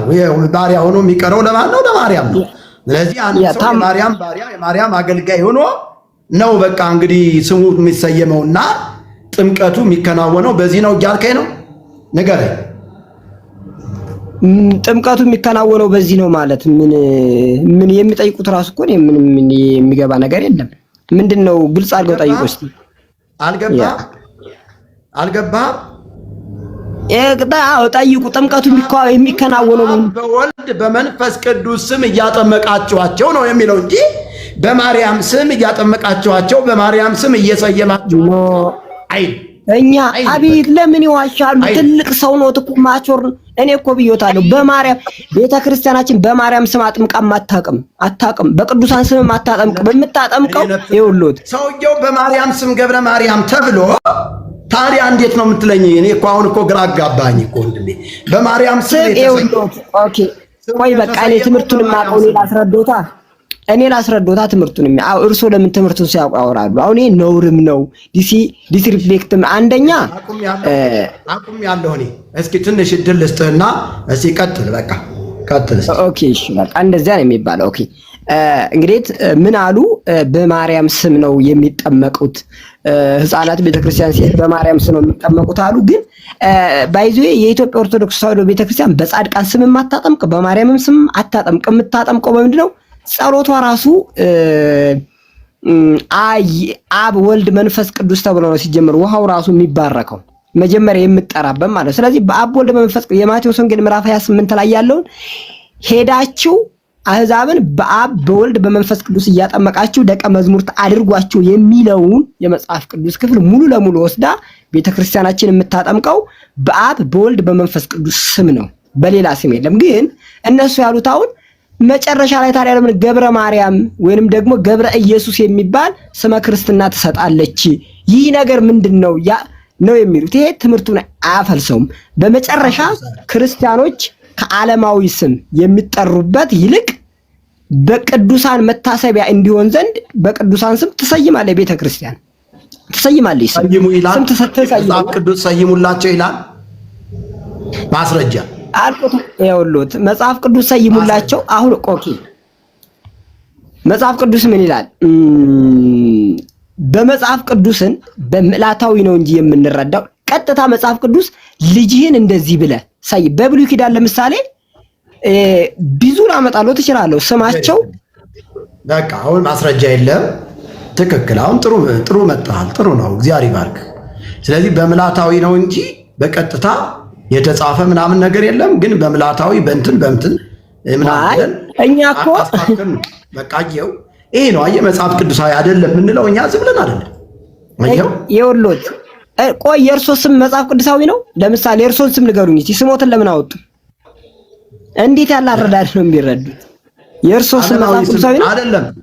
አይደለም እኮ ያ በክርስትና በጥምቀት የሚሰጥ ስም ነው። እኔ በጥምቀት አይደለም ስሜ ይወጣልኝ። ድሮ ስጠመቅ አባቴ እንደነገረኝ አላቅም፣ በ40 ቀኔ ገብረ ማርያም ነበርኩ አሉ። አሁን ገብረ ማርያም ተብዬ ነበር አሉ። እኔ በጣም ነው ያዘንኩትኝ። እንዴት ገብረ ማርያም ይሉኛል?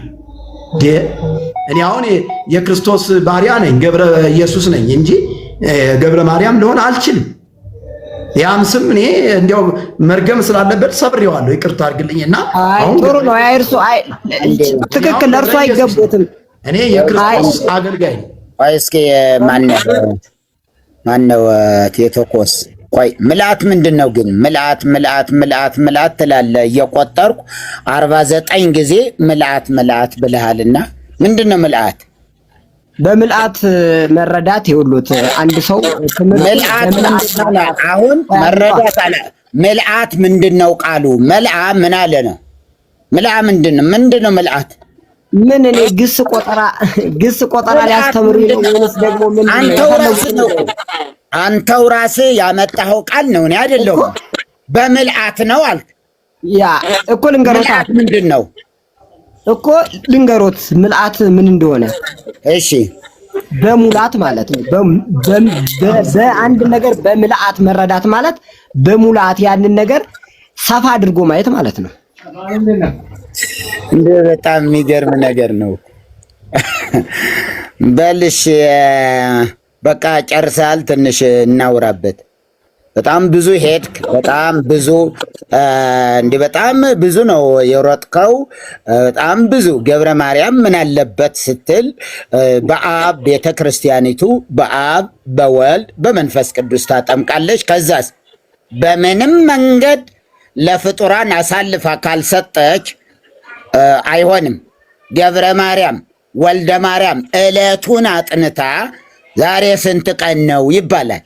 ዛሬ 15 ነው ከተባለ ወልደ ቂርቆስ የቂርቆስ ልጅ ገብረ ቂርቆስ የቂርቆስ ባሪያ 21 ከሆነ ወልደ ማርያም ገብረ ማርያም ወልደ ማርያም የማርያም ልጅ በአብ በወልድ በመንፈስ ቅዱስ ስም ተጠምቆ የእግዚአብሔር ልጅ መሆን ሲገባው ወልደ ማርያም ነህ ከዛሬ ጀምሮ አለው ቄሱ።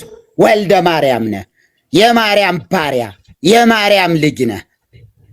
አየህ፣ እንዲህ እየተባለ የሚሰጥበት ስያሜው በአይሁድ ዘመንም በአዲስ ኪዳንም በቤተ ክርስቲያን ታሪክም የማይታወቅ ነው።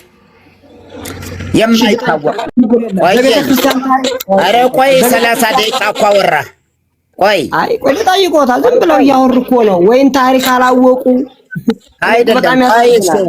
ቆይ አንተ የምታውቀውን ልነግርህ ነው እኮ ቤተ ክርስቲያኒቱ እሳቸው ያወሩና ከዛ ትቀጥላለህ። ቴዎቶኮስ አሁን እሳቸው እያወሩ ነው። አሁን ኦርቶዶክስ ቤተ ክርስቲያን ያለው ጥምቀት እዚህ ሀገር በቀል ጥምቀት ነው። መጽሐፍ ቅዱስ አንድም ጥቅስ የለም፣ አይጠቀስም፣ ክልክልም ነው። ምኑ ሊያመጣው የ40 ቀን የ80 ቀን ሕፃን እያጠመቀ ሳያምን ሳይሰማ አመንኩ አለ። ሳያምን ተጠመቀ። ሳይሰማ አመነ፣ ሳያምን ደግሞ የተጠመቀ ትውልድ ነው ያለው። መጽሐፍ ቅዱስ ያመነ እየተጠመቀ ካላመነስ አይጠመቅም። ካላመነ አይጠመቅም። ሕፃንም ይሁን የ40 ይሁን የ80 ይማ መቅሰፍትን ያስከትላል። እግዚአብሔር ያላዘዘው እንዴት ሆኖ? አንድ ሁለተኛ የኦርቶዶክስ ጥምቀት ታቦት በሌለበት አታጠምቅም። ብትሞት አታጠምቀው። ታቦቱ የጥምቀት መሰረት ነው። ታቦት በሌለበት አታጠምቅም። ሁለተኛ ስጋ ወደሙ ከሌለ ካልተዘጋጀ አታጠምቅም። ለቀዳሾች ከሌሉ አታጠምቅም።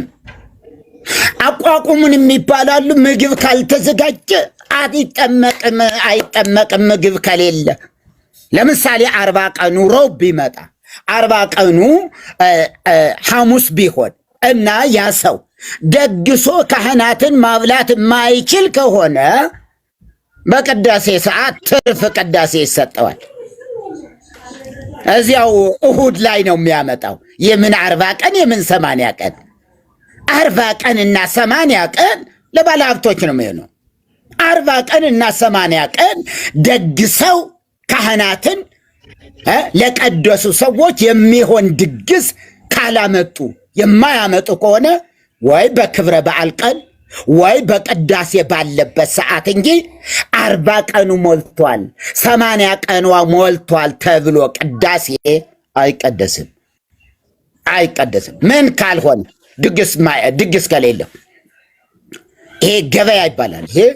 ይሄ ገበያ የክርስትና ገበያ ነው። አይሆንም። ይሄ መጽሐፍ ቅዱሳዊ አይደለም። መጽሐፍ ቅዱስ ምን ይላል? ኢትዮጵያዊ ጃንደረባ ወንጌል ሰብኮለት ካመነ በኋላ በዚህ ውሃ እንዳልጠመቅ የሚከለክለኝ ምንድን ነው ሲል የፊልጶስ መልስ ምንድን ነው? በፍጹም ልብ ብታምን ተፈቅዷል። ምን ብትል? ብታምን። በፍጹም ልብ ብታምን። ካላመነስ አልተፈቀደም።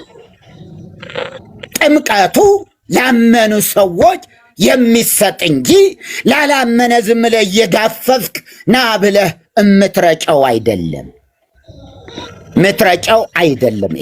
ይሄ ፈጽሞ አገር በቀል ግን ነው።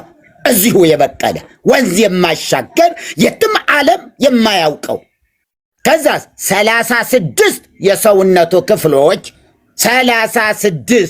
የሰውነቱ ክፍሎች ይቀባል። መጽሐፈ ክርስትና ያው በእጅ ያለ 36 የሰውነቱ ክፍሎች ከንፈሮቹ፣ አፍንጫው፣ አይኑ፣ ቅንድቡ፣ ግንባሩ፣ 2 ጆሮዎቹ፣ በዚህ በቀኝና በግራ በኩል ጎኑ፣ ከዛ ፊት ለፊት ደረቱ፣ ልቡ፣ ጉልበቱ፣ ከታች ጣቶቹ ምናምን በሙሉ ከዛ ብልቱ ወንድ ከሆነ እንዲህ አርጎ አጥልቆ ነው የሚቀባው። እንደው እንዲህ አርጎ እንዲህ አርጎ ያጠምቀዋል፣ ይቀባዋል ብልቱ።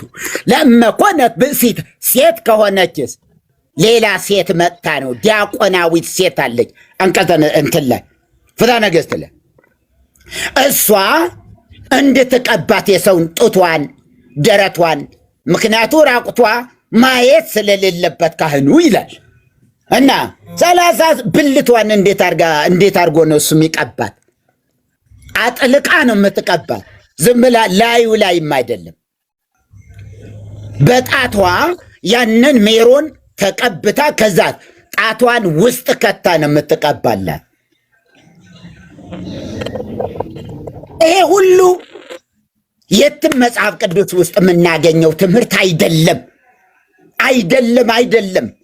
ስለዚህ ጥምቀት ኦርቶዶክስ ቤተክርስቲያን በራሷ ቀኖና እንጂ በመጽሐፍ ቅዱስ የምትዳኝበት መንገድ የለም። የራሷ ቀኖና ነው ማምጣት የሚቻለው እንጂ መጽሐፍ ቅዱስን ይዞ ስለ ጥምቀት ይከራከራል እንዴ? አንድ ኦርቶዶክሳዊ ሰው ከምን አምጥቶ በየትኛው እንትኑ አለ እንዴ? እንደዚህ አይነት የክርስትና እናት ከሌለች ለታቦቱ ይሰጣል። አይ የለውም ደሃ ስለሆን እንዲ አባት ልሁን እናት ልሁናት ያለች የለችም፣ ምን ላድርግ በቃ ለታቦቱ ይሁን ይላል። ከዛስ ለገብርኤል ይሰጠዋል። በል ገብርኤል ጠብቅ ብላ ቤተክርስቲያን ለገብርኤል አደራ ልትሰጠው። የት አግኝተው?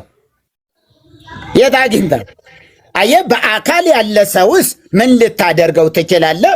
በለአደራ አስተምረው፣ ቢያንስ እኔ እዚህ ድረስ አድርሻዋለሁ፣ አንተ ደግሞ ሃይማኖታዊ ስርዓትን እንዲሁ አሳድገው አስተምረው ይባላል። ገብርኤል ምን ብሎ ነው የሚያስተምረው? ሚካኤል ምን ብሎ ነው የሚያስተምረው? ለታቦቱ ነው እዚያው ተላልፎ የሚሰጠው። ይሄ ባዕድ ጥምቀት ከጠንቋዮች ጋር አንድ አይነት የሆነ ጥምቀት ነው። አንድ አይነት።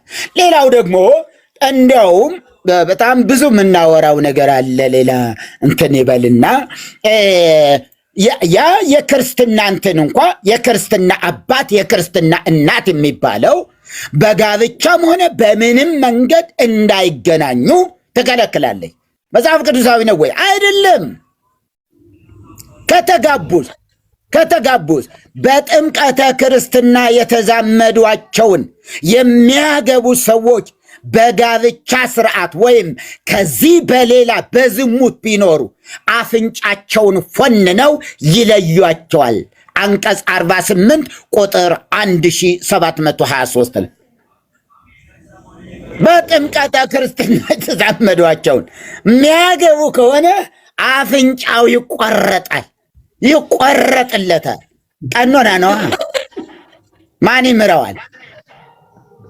ይምረዋል? አፍንጫውን ይገነድስለታል። ከዛ ደግሞ ለመኮን ወንድ በሚሆንበት ጊዜ ብልቱን ቁረጡት ይላል በሰይ የዚህ መጽሐፈ ይጀላለሁ እንዴ። ይሄው አንቀጸ ንስሐ 48 ቁጥር 136 ላይ ብልትን ነው ገንድሶ የሚጥልልህ። ይህ አገር በቀል ነው የምንልህ። ጥምቀትን ይዘህ መጽሐፈ ክርስትና ይዘህ ነው መከራከር ያለብን እንጂ መጽሐፍ ቅዱስ ይዞ አይታሰብም። ያመነ ይጠመቃል። ሕፃናት ወደ እኔ ይመጡ ዘንድ አትከልክሏቸው እና አጠመቃቸው። እንዴት አይደል? አጠመቃቸው። አንድምታውን እስኪ ባረካቸው፣ እጁን ጭኖ ባረካቸው ነው። እሱ ነው እንዴ ጥምቀት? ወደ እኔ ይመጡ ዘንድ አለ እንጂ እንዲጠመቁ አለ እንዴ? አላለም። ወደ እርሱ ሲያመጧቸው ጌታ እንዲባርካቸው እንጂ እንዲያጠምቃቸው አይደለም።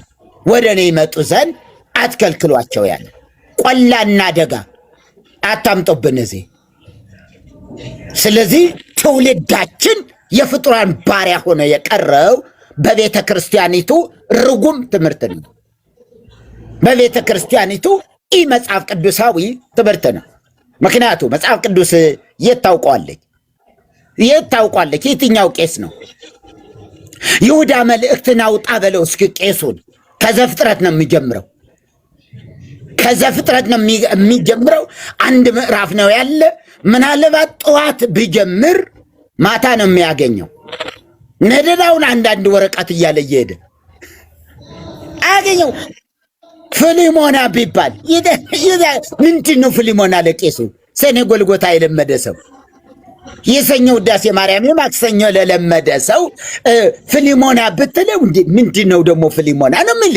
አውጥተህ ነው እልባት አድርገን ነው የምንሰጠው ለቄሱ። አያወጣው ይዞኔዋል እንደዚያ በቅዳሴ ሰዓት 3 ሰዓት እንዴ! ኧረ የሚገርም ነገር ነው እኮ እንዲህ ዝም ይኮተት ትምህርት ደግሞ እዚህ መጽሐፍ ቅዱሳዊ ሊያደርግልን ይሞክራል እንዴ? ማናውቅሽ ተፈሲ ያለ ገበሬ ተስካር መብላት የለመደ ገበሬ በዛ በኋላ ልክ እንደ የኔታ እንደጠመጠሙት አይነት ጠምጥሞ ማህሌት ውስጥ ገባ እና በቤተ ክርስቲያኒቱ ስርዓት ደግሞ እንዲሁ ትልቅ ሰው ማክበር የሚባል አለና ይበሉ የኔታ ተፈሲ ይበሉ አሏቸው። እና አይ በሏት እናንተ ምን ማናውቅሽ ተፈሲ ያለ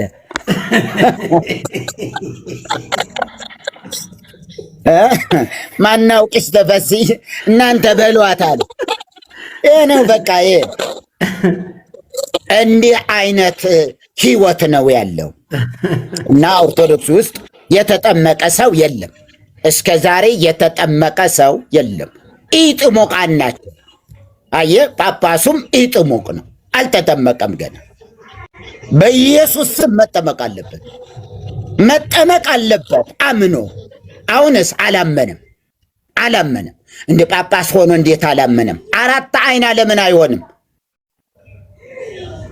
4 አይና ለምን አይሆንም? ሄድ እዝራ ሐዲስን ጠይቀው እንትን ላይ ምንድነው ጎንደር 4 አይና የሚባለው አላመንም። ገና አላመነም። እምነት ምን ማለት እንደሆነ የመጽሐፍ ቅዱስ መለኮታዊ እውነት በመንፈስ ቅዱስ ነው የምንረዳው። በመንፈስ ቅዱስ ተረድተን ነው የበራልን እንጂ እንደ ፊክሽን አንብበን አይደለም። ስንቴ ያነበቡ ሰዎች አሉ፣ ከኛ በብዙ እጥፍ ያነበቡ ሰዎች አሉ፣ ግን አይገባቸውም። አሁንም አይገባቸውም። እንደው የኔታ እንደው መርጌታ እንደው እግዚአብሔር ግን አለ የሚሉ ጳጳሳት ሁሉ አሉ። እንደው አለ ግን የሚሉ ግን ጳጳሳት መስቀል በእጃቸው ጨብጠው የእግዚአብሔር ሕልውና እንኳ ያልገባቸው ገና እነዚህ ናቸው ኢጥሞቃን የሚላቸው። አየህ አባትህ እዝራ ሐዲስ ምን አለ? ሊቀ ሊቃውንት የሚባለው ሊቀ ሊቃውንት 4 አይና ይሉታል። እኛ 6 አይና ገብተናል። 6 አይና ነን እኛ። አሁን የላቸውም። ይሄ የለም። ሌላኛው የመንፈስ ቅዱስ አይንም የላቸውም፣ የወንጌል አይንም የላቸውም። እኛ በሌሎች ሁሉ 4ቱንም ይዘን ደግሞ የመንፈስ ቅዱስ አይን እንደገና የወንጌል አብርሆት አይን ደግሞ ያዝን። አለቀ በቃ ጨረስ ነው እንዴ። እና እሱ ምን አለ? ሳሩ የማን ነው? የእመቤቴ ነው አለ። ሽንኩርቱ ነጭ ሽንኩርቱም የእመቤታችን ነው አለ። ቲማቲሙ የማን ነው? ጤፉ የማን ነው? ስንዴው የማን ነው? የእመቤታችን አይደለም እንዴ? የእርሷ ምግብ እየበሉ እንዴት እመቤቴን አታማልድም ይላሉ። የመጨረሻ ባይታው እንኳን እንደዚህ አይደነቁርም። ባይታው እንኳን እንደዚህ አይደነቁርም። እና በጣም ያሳዝናል። አልተጠመቁም፣ ወላጆቻችንም አልተጠመቁም። ምናውቃቸው ካህናት ሁሉ አሁን እየዘፈቅናቸው ነው። ወስደን በጌታ በኢየሱስ ስም ብለን ያጠመቅናቸው ነው። ራሳቸውን ደብቀው አየህ፣ ያለሽ እኮ መስሎሻል፣ ተበልተሻል ቀሻል አለ ገበሬ። አየህ፣ ተበድሮ ከዚያ በኋላ እንዲሁ በዚያ በአጨዳ ወቅት አጨደና ከመረ። ኋላ ከዘራውን ይዞ ወገቡን ይዞ ክምሯን እያየ ወይኔ ያለ። ምክንያቱ ወቅቶ ለዕዳ ነው የሚመልሰው። ስለዚህ ምን አለ? ያለሽ እኮ መስሎሻል፣ ተበልተሻል ቀሻል አለ። ኦርቶዶክስ እናቴ ተበልተሽ ሙሃይ ኦርቶዶክስ ይሏታል። አንዳንድ አባቶች አሉ ሙሃይ ኦርቶዶክስ። በጣም ነው የገረመኝ። ነው ሙሃይ ኦርቶዶክስ ሲሉ ገረመኝ በጣም። ምን ማለታቸው ነው? ምን ነው አባ አልኳቸውና ሙሃይ ኦርቶዶክስ ምን የምትታስራለች አሉኝ። እሳቸው ናቸው የነገሩኝ። ሽንቷን ሰገራዋን እንዳትበላ ሽንቷን እንዳትጠጣ በጣም ያረጀች ሙሃይ እጇና እንደዚህ እጇ ይታሰራል። ለምን? የተጸዳዳችውን እንዳትበላ ከምን ከእርጅናዋ የተነሳ እንደዚህ ነው እየሆነ ያለ። እና ወንድም ዓለም ምንድን ነው እውነቱ? ይሄ ነው የለም ጥምቀት መጽሐፍ ቅዱስ ይዘህ ጥምቀት እንዳትል። ሐዋርያው ጳውሎስ ምን አለ? ባለማጥመቄ አለ የእስጢፋኖስ ቤተሰብና እንደዚህ እነዚህ አጥመቄ እንደሆነ ከማጥመቄ ውጪ ሌላውን ስላላጠመቁ እግዚአብሔርን አመሰግናለሁ አለ። ላይድን ነው እንደ ያጠመቀው? ላይድኑ ነው እንደ ገላትያን ያስተማራቸው? ላይድኑ ነው እንደ የቆሮንቶስ ሰዎችን ያስተማራቸው ያሳመናቸው? ወንጌልን ያገለገላቸው ላይድኑ ነው ወይ? ጥምቀት ከሌለ ማይድኑ ከሆነ ጳውሎስ ለምን ያመሰግናል? ባለማጥመቄ አመሰግናለሁ አለ። ለምን እግዚአብሔርን አመሰገነ? ባለማጥመቁ። አየ መዳን በእምነት ነው። አንተ በሰራኸው ነገር አይደለም። እዚህ ብረታ ብረት ቀጥቃጮች በሰሩት መስቀል የሚመስል ዝም ብሎ ጠቅላላ ወንፊት እንደዛ አይነት አልተሰቀልበትም። መቼም ታውቃላችሁ፣ ወንፊት በምን እንደዚህ ባለ ነው የተሰቀለው? ቀጥ ባለ ነገር ነው እንጂ የሚገርም ነገር ነው እኮ የለም እንደዛ አይነት ነገር። አንዳንድ እንትን አየህ አሁን የኔ መስቀል ነው ያው ይሄ ነው እንደ የተሰቀለው የክርስቶስ መስቀል ይሄ ነው። አየው አይጥማ ያንጠለጥልም እንኳን ክርስቶስ ይኸውልህ ምንድን ነው ምን ይባል? አየው ምንድን ነው ይሄ? የሚገርም የሚያሳዝን ይሄ በጣም ስንት 16 ዓመት ነው በከንፈራቸው እየተላተሙ እንዲሁ ዝም ይሄ ሊፕስቲክ ያላቸው ሁሉ ሲላተሙበት ሳጥብ ምን ስል በቃ አስለቀቁብኝ። ወርቀቅ ነበረው ነው ኮደ አንዷ ተቀምጣ ድመት ስትበላ እንትን አይጥ ስትበላ የቆየች ድመት መጣ መስላ ይወይን ተሰማዋለች። እሱን አጥባለሁ በሶፍት ጠርጋለሁ አልኮል ይዤ ደግሞ ሌላው ስለማሳልምበት እንዳይሸተው እያልኩ እንዳይሸተው ይኸው እንዴት እንደመሰለ እዚህ ጋር እየሳሙ አንዳንዶቹ በዚህ ያሳልማለሁ ስል ወደዚህ ይመጣሉ እየተንገዳገዱ ወደዚህ ደግሞ ይመጣሉ።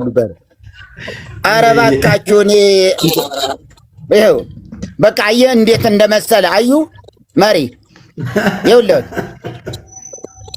በከንፈራቸው ነው እኮ የኤክስፓየር ዳርጓል እኮ በጣም ነው እንጂ ምን ሳጥብ ከንፈር እንዲሁ ልፕስቲክ ሲቀቡት በልፕስቲክ ተቀብተው መጥተው እንትን ሲያደርጉ ምን ማድረግ አለብኝ? ያንኑ ይዤ እንደገና መቀጠል አለብኝ። አዩ ይኸው ምን እንዳደረጉት ይኸውልህ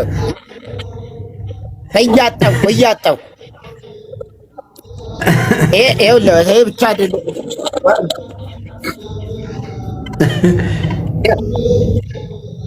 ከዛ ዝም ብዬ ወደዚህ ዞርኩ። አሁን ምን ላድርግ? አሳዘነኝ።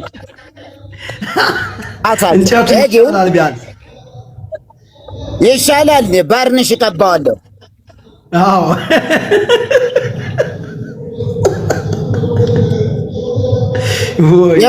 ባርንሽ እቀባዋለሁ እና ዝም ብሎ ትምህርቱ ለምንድን ነው? በቃ ተውን እንጂ እንደ ጭራሽ የኦርቶዶክስ ጥምቀትን መጽሐፍ ቅዱስ ውስጥ እናገኘዋለን ብላችሁ ታስባላችሁ እንዴ? የትኛው ሐዋርያ ነው እንደዚህ ያጠመቀ? በየትኛው ስፍራ? የሌለ ነገር እና ይሄ በፍጹም ብዙ መሄድ ይቻላል። ግን የሚከራከር ቢመጣ ይምጣ። ኦርቶዶክሳዊ ጥምቀት መጽሐፍ ቅዱሳዊ አይደለም። ስለዚህ ህዝባችን አላመነም፣ ደግሞም አልተጠመቀም። በቃ ይሄን ነው የምንለው እኮ። የኢየሱስ ስም ሲነሳ እየደነገጠ ያለው ስላላመነ ነው። ማርያም ሲባል ይዘፍናል፣ ይንዘፈዘፍላታል። ኢየሱስ ሲባል ግን እንዲህ ፊቱን ያዞራል። ኢየሱስ ሲባል ፊቱን ያዞራል። ፊቱ ይጠቁራል፣ ፀጉሩ ይቆማል። የኢየሱስ ስም ሲነሳ አጋንንት እንኳ የህዝባችንን ያህል አይደነግጡም። ስለዚህ ህዝባችን በወንጌል ገና አላመነም። አሕዛብ ነው የምንለው ለዚህ ነው። ገና አሕዛብ ነው። ስም አለው፣ መብልና መጠጥ ነው። ተወለደ ይላል የተወለደበትን እንጂ የተወለደውን አያውቁም። የተነሳበትን ቀን ምን ይላል? ይበላል። በቅርጫ ላይ በግ፣ በበጉ ላይ ደግሞ ምን ዶሮ ተጨምሮበት ምን እንዳለ ከዛ በኋላ ውስኪ ይወርዳል። ምን ይላል? መብልና መጠጥ። ክርስትናችን መብልና መጠጥ ነው። ከዛ ስትሞትም ደግሞ እዚያው ፍታት አይለቅህም።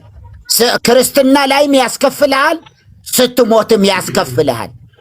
የምን ቀልድ አለ ይላል። ይማረን ነው ይሳለና ማይክ ፍሪ። ግሩም ድንቅ ነው በእውነት እግዚአብሔር ይባርኮት መርጌታ።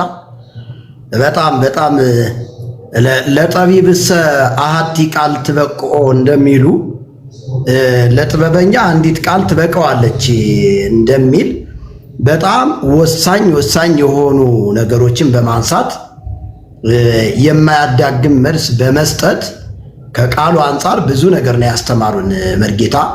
ክብር ለኢየሱስ። በጣም በጣም እናመሰግናለን። እግዚአብሔር የአገልግሎት ዘመኖትን ይባርክ።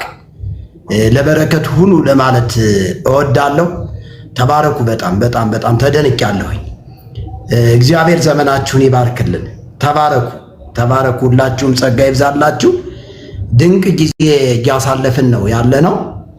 በትክክል በእንደዚህ አይነት ትምህርት እየተወሰዱ እየሞቱ ያሉ ሰዎች ወደ ትክክለኛው የእግዚአብሔር ቃል እውነት መመለስ አለባቸው። ወደ እግዚአብሔር ቃል መመለስ አለባቸው። የዋሃን ምዕመናን በጣም በጣም በጣም ቃሉን እንዳይማሩ ቀንበር አስቀምጠውባቸዋል፣ መጋረጃ አድርገውባቸዋል። እና ስለዚህ የእግዚአብሔርን ቃል ተማሩ ነው መልእክታችን። በመጨረሻም የሆነው የእግዚአብሔርን ቃል ተማሩ፣ የእግዚአብሔርን ቃል እወቁ። መጽሐፍ የሚለው እምነት ከመስማት መስማትን በእግዚአብሔር ቃል ነው። ጌታ አሜን። ተስፎ የሚለው ከኔ በላይ ያለው በጌታ ነው በማርያም ነው? በጌታ ነው በማርያም ነው? እስኪ ጠይቁልኝና እዛ አይ ተስፍሽ በማርያም ነው? ተስፍሽ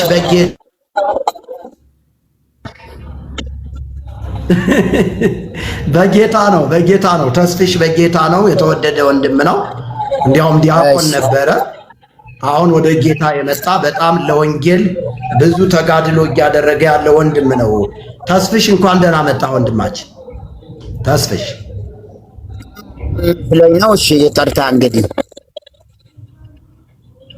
አዎ በጣም ጥሩ ወንድም ነው። በጣም ጥሩ ወንድም ነው። አውቀዋለሁ፣ በቅርብ አውቀዋለሁ። በጣም ጥሩ ወንድም፣ ለወንጌል ብዙ ዋጋ እየከፈለ ያለ ወንድም ነው። በድሮው በዲቁና ሲያገለግል የነበረ አሁን ደግሞ ወንጌልን በታማኝነት በትጋት እያገለገለ ያለ ወንድም ነው እና መርጌታ በጣም ድንቅ ጊዜ ነው እግዚአብሔር የሰጠን። ከዚህ በኋላ እዚህ ቤት እንዳይጠፉ ያውግዞታለሁ። የሚጠፉ ከሆነ እንዲያው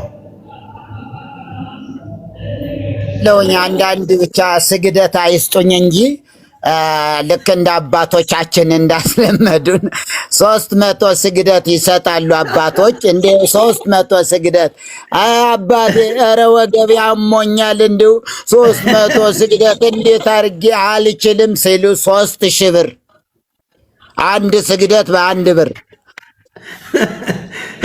አሁን እኮ ጨምሯል፣ 9000 ገብቷል እኮ አሁን። በጌታ በኢየሱስም እውነት ነው። ይገባል። ሁሉ ነገር ተወደደ እኮ። ስላሴ ብቻ ናቸው አልጨመሩ እንጂ ጻድቃን ሰማዕታቱ ወደ 18000 ገብተዋል፣ ወደ 180,000። አዎ እንደዛ ገብተዋል። አሁን ያልጨመረ ነገር የለም፣ ጨምሯልና እንግዲህ እንዲያው በእውነቱ በጣም የሚገርም ነገር ነው። ስለጨመረ አይደለም እንዴ? ምናልባት እንዲሁ በእኔም በእርሶም እንዲሁ ቤተክርስቲያን ቆመን እንዲሁ አስፋልቱን እንዲሁ በድንጋይ ሲደበደብ እንዲሁ አይተው ያውቃሉ? እኔ አዲስ ነው የሆነብኝ። አዲስ ኑሮው ሲወደድ አብሮ እንዲሁ በቀላቸውን እንዲሁ ለእንትን ያሉ መሰለኝ ይሁዳ ወልዱ ለውልዱ ይደምሰስ ሲሉና እንዲሁ ስንት ሰራሚክስ ተሰባበረ መሰሎት። ሰራሚክሱ እንዳለ ከሰከሱት በድንጋይ። የቤተ ክርስቲያን እንትን አስፋልት ኧረ በጌታ በኢየሱስ እውነትም ጨምረዋል። በጣም ጨምራለች ቤተ ክርስቲያናችን ጨምሯል። ድሮ እኮ ትዝ ይሎት ከሆነ እኔና እርሶ በነበርንበት ሰዓት አንድ አስተዳዳሪ እስከ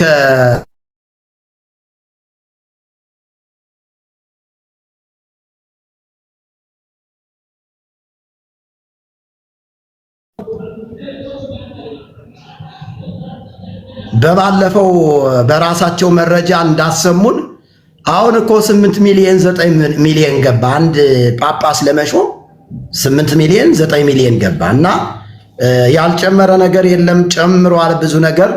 ስለዚህ ወንጌል ይሰበክ መልእክታችን ነው። ድንቅ ጊዜ እግዚአብሔር ሰጥቶን ነበር። እንግዲህ ወደ ቲክቶክ ዓለም የመጣሁትኝ ትናንትናና ዛሬ ነው። ትናንትና ለአንድ 20 ደቂቃ ገብቼ ነበረ። ዛሬ ደግሞ እግዚአብሔር እድል ሰጥቶኝ እንግዲህ በደቂቃዎች አይደለም በሰዓታቶች ቆይቻለሁኝ። እንዲህ እየተለማመድኩኝ ቀስ ቀስ እያልኩኝ ወደ አገልግሎት የመለሳለሁና ቅዱሳን ይህ ወንጌል ከፀሐይ መውጫ እስከ መጥለቂያዋ ድረስ እንዲሰበክ እናንተም የበኩላችሁን አስተዋጽኦ በማድረግ ስጦታ ያላችሁ ስጦታ በመስጠት እንዲሁም ሼር ኮፒ ሊንክ በማድረግ ከኛ ጋራ ወንጌልን እንድትሰሩ እንድታበረታቱን በጌታ ፍቅር እጠይቃችኋለሁ። አሁን ግን አገልግሎት ስላለኝ ወደ አገልግሎት መሄድበት ሰዓት እየደረሰ ነው። ምሳ ምናምን ከበላው በኋላ ቀጥታ ወደ ቸርች ነው የምገባው። ምናልባትም በዚህ ፕሮግራም መሳተፍ የምትፈልጉ ሰዎች ገርጂ ሮባ አካባቢ ከቴሌው ፊት ለፊት ሶስተኛ ፎቅ ላይ የሰማያዊቷ ጽዮን ማህበርተኞች የክርስቶስ ቤተክርስቲያን ታድሶ ማህበረ ጽዮን ቤተክርስቲያን በዛ ስፍራ ላይ እግዚአብሔር እየረዳን ነው። እግዚአብሔር እያገዘን ነው። መጣችሁ ጸጋን ተካፈሉ ለማለት እወዳለሁ። ዘወትር ማክሰኞ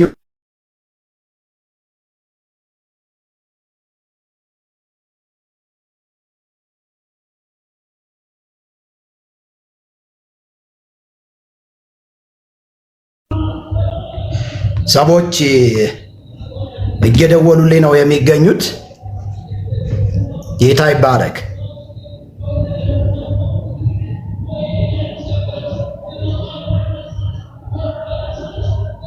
ይባርኮ መምህር አይጥፉ፣ እግዚአብሔር ይባርኮ። እንግዲህ እንደዚህ ሲገቡ አብረን እንገባለን።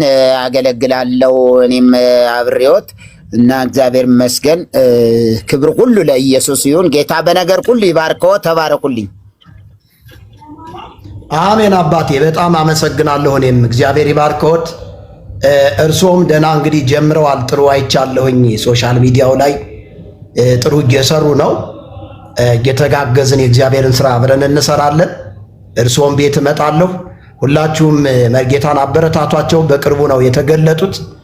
እስካሁን ድረስ በተአምር እንደዚህ ራሳቸውን ገልጠው አያውቁም። በስውር ወንጌልን በታማኝነት ሲሰሩ የቆዩ አባት ናቸውና እንግዲህ በእሳቸው መጽሐፍ እኔም በጣም ተጠቅሜያለሁ። ብዙ መጽሐፍቶችን በመጽሐፍ ወንጌልን ከዚህ ከአዲስ አበባ እስከ ገጠር ከገጠር እስከ ውጭ ሀገር በተለያዩ ሀገሮች የእሳቸውን መጽሐፍ አንብቦ ወደ እውነት የመጣ በጣም ብዙ ሕዝብ ነው ያለውና መርጌታን እንድታበረታቷቸው እጠይቃለሁ። አበረታቷቸው፣ ከጎናቸው ቁሙ፣ ሳፖርት አድርጓቸው። መጽሐፋቸውን ግዙ። ማሳቀል የሚባለው መጽሐፍ አሁን በአዲስ እንደገና ታትሞ ቀርቧል። በጣም ብዙ ሰዎች ይህን መጽሐፍ እየፈለጉት ነው ያለና እስኪ እናወራለን። በእኔም በኩል የሚፈልጉት ሰዎች ስላሉ እንደዚህ እያደረግን ወንጌልን በጋራ በመቀባበል እናገለግላለን። እግዚአብሔር ይባርኮት ለማለት ነው የምወደው። ጸጋ ይብዛልዎት። መርጌታ ተከናወኑልኝ። ሁላችሁንም እግዚአብሔር ይባርካችሁ ለማለት እወዳለሁ። ቴንኪው። በጣም ተባረኩ። እግዚአብሔር ይባርካችሁ። ቅዱሳን እግዚአብሔርን ስለምታገለግሉ በታማኝነት ኮፒ ሊንክ በማድረግ ሼር በማድረግ ባላችሁ ነገር ከኛ ጎን ስለምትቆሙ እግዚአብሔር ይባርካችሁ። ከዚህ በኋላ በጌታ ስም ነው ቃል የምገባው። አልጠፋም፣ ሁል ጊዜ እመጣለሁ፣ አገለግላለሁ። እናንተም ከጎናችን ቁሙ። ጌታ ይባርካችሁ። አሁን ወደ ቸርች የምገባበት ሰዓት ስለሆነ ነው የምወጣው። እግዚአብሔር ዘመናችሁን ትውልዳችሁን ይባርክ፣ ለበረከቱ ነው። በኢየሱስ ስም ፈጽሞ ተባርካችኋል። ሻሎም